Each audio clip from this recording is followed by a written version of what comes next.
Hello, friends. Warm welcome to everybody, and thanks so much for joining me in this session where I'm going through the 5th chapter of my book, Iesus, Deus, and I'm giving everybody a taster for what you can find in the book. Whether you haven't bought the book or have bought the book, I hope that these are useful for you to either get an idea whether you want to purchase this book, or if you already have it, get a sort of guided tour and then go through and do more in-depth research yourself. So let's begin. So chapter 5 is entitled, We Worship One Who Rose from His Tomb, Resurrection and Deification. The underlined phrase comes from Origen, and it is certainly one of the major characteristics that you worship the resurrected one or the immortalized one, because that immortalization is the sign that the one who rises from the tomb is a god. And that's why the themes of resurrection and deification are so close in ancient thinking. It's basically the opposite of a zombie resurrection. A zombie comes back as subhuman, but in a corporeal immortalization, as I'll discuss in a moment, is the deification of the one immortalized into a superhuman state. I'll just remind everybody of the thesis of the book, namely that early Christians deified Jesus in their literature for the same reason that other ancient Mediterranean peoples deified their heroes, rulers, and benefactors. Jesus was, in this sense, hardly unique, and it's important to recognize that and to recognize the logic of what I consider to be the discursive or literary deification of Jesus, that is, the full-on description of Jesus as a divine being. The thesis of the chapter is that stories of corporeal transformation, by which I mean fleshly bodies turning into deathless spirit bodies, were rife in the ancient world, and Jesus fits that basic paradigm.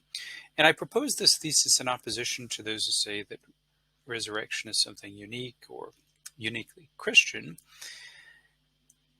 and specifically in the formulation that only Christians believe in the resurrection of the flesh. Well, all sorts of ancient Mediterranean people believed that some heroes and demigods came back from the grave, that they were risen from the dead, and they came back with a body that you could taste, handle, and touch. They might not have called that flesh, but it was definitely something material, and this is the point of using the adjective corporeal. Jesus also came back, and like the other Greek heroes, he looked roughly like himself in his earthly life. But the commonality with all these heroes is that their body ceases to decay, and that's what I mean by a spirit body. It's not something ghostly, right? It's because for the ancients, spirit was a form of matter, just a finer and more subtler kind of matter. And it could appear just like a body of flesh, and it could even be called flesh. And I'm happy calling it flesh as long as we understand deified flesh that doesn't decay. So I don't want to get into any terminological difficulties here. What I want to do is open the floor for comparison. By law, as I like to say, the human brain must compare. We are natural-born comparativists, always looking over our shoulder and trying to understand things in terms of other things. And the early Christians, they couldn't not compare. Now, most of them, one might say, ignored classical mythology, but many of them didn't. And a good example here is Justin Martyr, who says that when we assert that the Word, literally the Logos, was crucified, died, and rose again, and ascended into heaven, we propound nothing new beyond what you classical Greco-Roman people believe concerning those whom you call sons of Zeus. This is sort of like the admission of all time. I mean, it's Justin's attempt to say that there is definite similarity, and he recognizes the similarity. Overall, he will tend to emphasize the difference as you go on reading in the first apology. But this, early on, is his primary admission of similarity. So he's willing to play the comparative game, and that's really important. And scholars, modern scholars, and interested researchers today, and people like yourselves just interested in this, also constantly do the work of comparison. And my goal here is to compare the corporeal immortalization of Jesus with the corporeal immortalization of three specific heroes, not all of them mentioned by Justin, but Romulus, Asclepius, and Heracles. This chapter is about resurrection, but I'm not always keen on the term because it leaves some ambiguity. So I recategorize and redescribe what I'm talking about as corporeal immortalization. What I'm trying to avoid are misconceptions about what happens in resurrection. I mean, we can say that there's a zombie resurrection, that, people can come out of the grave, with their face all decayed and in a subhuman, maniacal, murderous state with no conscience or soul. That's obviously not what we're talking about. You can also say that, a person was resurrected, but they never really died. And this is called shine toad, or just apparent death. We thought they were dead, and they actually weren't. They were just kind of sleeping under the, spell of a potion, as in Shakespeare's Romeo and Juliet. And this occurs also in many Greco-Roman novels. But we're not talking about shine toad. We're talking about a situation where the body comes back, and there's continuity between the dead body and the living body, but the living body that comes back is better than the previous body because it never dies. So it's, in terms of physics, it's physically superior, and it will not die again. And this is the kind of resurrection which is simultaneously a deification. And that's the one and only resurrection which I'm comparing in this chapter. In the history of religions, of course, we can talk about subhuman dead, that is, ghosts who inhabit the underworld and sometimes the upper world as well, hanging around graves or haunting. And, this is the stuff that horror flicks are made out of. And we can also talk about the superhuman dead, those dead who, we'd like to think all of our relatives experienced, where you become something better than human, something more angelic, something divine, and more saint-like. And you live an existence of eternal peace in heaven. And, there's 1,000 ways that one could describe these two archetypal forms of the afterlife.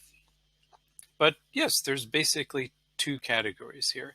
And so the category that I'm looking at, Jesus' resurrection, falls into the category of a superhuman dead person, and particularly in the subcategory of a person who becomes superhuman after death and also comes back in the same or roughly the same body, but one that is physically enhanced so as never to die again. So the first main example that I use for talking about corporeal immortalization is Asclepius. And for the ancient Greeks and Romans, Asclepius was a real man, son of Apollo and of a named mortal woman. He practiced as a doctor. He was a real gentleman who fathered sons, and these sons existed in the Trojan War. But Asclepius was killed by Zeus, specifically via lightning bolt, for raising another person from the dead, and he himself was killed. He had a known grave site. There was some dispute about where it was, Epidaurus or somewhere else, but he was also raised to immortal life to become a fully fledged god. And in fact, one of the best known and most worshipped gods in all of the ancient Mediterranean, whose cult in the 1st and 2nd century was at its height just when Christianity was getting started and growing. So this is how the ancients would have conceived it. He's not just a mythological figure. He definitely died, and he definitely was raised, and now he definitely exists in heaven, by which, we tend to mean the dimension where the gods and superhuman beings dwell. And that, I submit, is actually quite similar to what we find with Jesus. The second example is Heracles, or Hercules if you prefer.